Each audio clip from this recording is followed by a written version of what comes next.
The year was 1944. A great war raged across the globe. Europe lay under the dark shadow of Nazi Germany. The Allies planned a massive invasion. It was codenamed Operation Overlord. This invasion would be the beginning of the end, but secrecy was vital, absolute secrecy. The Germans knew an attack was coming. They just did not know where or when. The English Channel was a formidable barrier. The Atlantic Wall, a line of German defenses, stood waiting. A direct assault would be costly, terribly costly. To save lives, a plan was needed, a plan of incredible daring, a plan of smoke and mirrors. This plan was called Operation Fortitude. Its goal was simple, yet enormously complex. It aimed to fool Adolf Hitler himself. To convince him, the main Allied invasion would strike at Pas-de-Calais, not Normandy. Pas-de-Calais was the shortest sea route. It seemed the logical choice. The Germans heavily fortified it. Operation Fortitude would reinforce this belief. It was a gamble, a huge gamble, with the fate of thousands. The success of D-Day depended on this deception. It was not just a sideshow, it was an integral part of the entire strategy. If the Germans concentrated their forces in Normandy too soon, the landings could fail. The cost in human life would be unimaginable. The war could drag on for years longer. So, the Allies began to build a phantom army, an army that existed only in appearance and in the minds of German intelligence. This ghost force needed to be convincing, utterly convincing. The stakes were incredibly high. The future of Western civilization hung in the balance. Every detail of Operation Fortitude had to be perfect, from the smallest piece of false intelligence to the grand illusion of an entire army group. Men and women worked tirelessly. They knew their efforts, though unseen by the public, were crucial. They were fighting a war of wits, a war of perception, a war designed to pave the way for the brave soldiers who would storm the beaches. The great deception was underway. The world watched and waited. The heart of Operation Fortitude lay in its phantom forces. The Allies created entire divisions out of thin air, or rather out of rubber and canvas. Inflatable tanks were a common sight. From a distance they looked real. Men would inflate these rubber behemoths.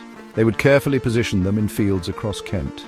These tanks cast shadows. They made convincing silhouettes against the morning mist. They were harmless.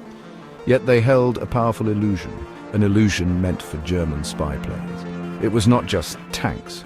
Rubber airplanes appeared on dummy airfields. These were detailed replicas.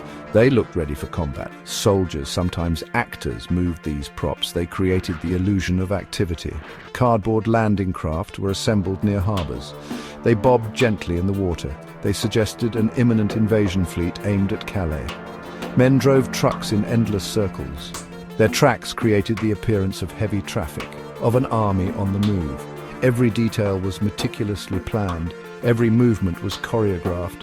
These props were part of a grand theatrical production. The stage was the landscape of southeastern England. The audience was the German High Command. The soldiers involved were actors in this elaborate play. They followed scripts, they moved equipment, they created false depots, they built fake oil storage facilities. They even constructed dummy railway lines. These efforts were designed to be seen, to be photographed by German reconnaissance flights. The aim was to paint a picture of immense military build-up opposite Calais. The scale of this deception was breathtaking. Thousands of these dummy vehicles were deployed. They were moved frequently. This suggested units preparing for embarkation. The illusion had to be maintained day and night in all kinds of weather. It required constant effort, constant vigilance. The men who worked on this knew its importance. They knew their strange, silent work was saving lives. They were the soldiers of a ghost army. An army made of air, rubber, and sheer ingenuity. An army designed to trick Hitler. Beyond the physical props, Operation Fortitude relied on a campaign of misinformation.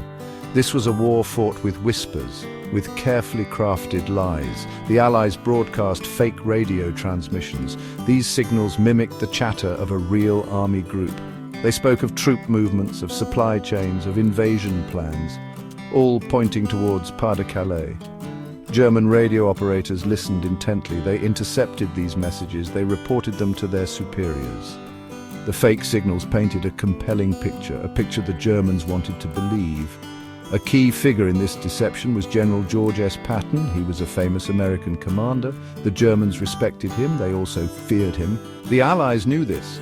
So they gave Patton a starring role. He was placed in command of the fictional 1st US Army Group, FUSAG. This phantom army was supposedly preparing to invade Calais.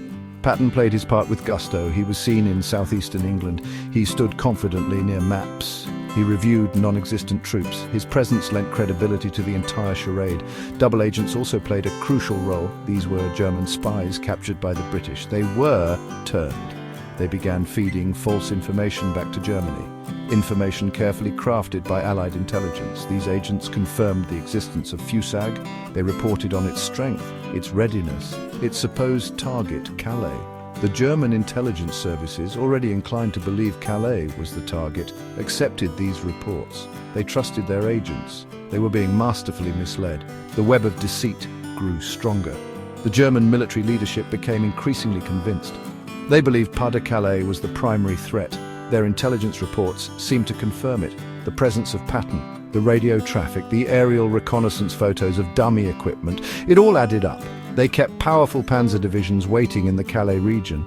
Even after D-Day began, they held them back. They believed Normandy was merely a diversion, a feint. The real blow, they thought, would still fall at Calais. The whispers had done their work. The phantoms had become real in the minds of the enemy. On June 6, 1944, the real invasion began. Allied troops stormed the beaches of Normandy. It was D-Day. The largest amphibious assault in history. The fighting was brutal. The stakes were immense. But on the coast of Pas-de-Calais, German commanders waited. They watched the empty sea. They listened for the sounds of an invasion that would never come there. Their best troops, their most powerful tanks, remained far from Normandy. They were paralyzed by the success of Operation Fortitude. They were waiting for Patton's phantom army. The confusion within the German high command was palpable. Reports flooded in from Normandy. But the belief in a Calais attack was deeply entrenched. Field Marshal Erwin Rommel, responsible for defending northern France, was away. He believed the bad weather made an invasion unlikely. Other commanders hesitated. They were reluctant to move reserves to Normandy. What if it was a trick? What if the main assault was still to come at Calais? The deception held. Even as Allied soldiers fought and died on the Normandy beaches, the Phantom Army kept German forces pinned down. The impact of Operation Fortitude was profound. It significantly reduced the German resistance at Normandy. It gave the Allies a crucial window of opportunity, a window to establish a beachhead, to pour in men and material. Without Fortitude, the D-Day landings would have faced even stronger opposition. The casualties would have been far higher. The outcome itself might have been in doubt. The inflatable tanks and rubber planes had done their job. The fake radio signals had achieved their purpose. The Ghost Army had delivered a real victory. Operation Fortitude stands as one of history's greatest deceptions.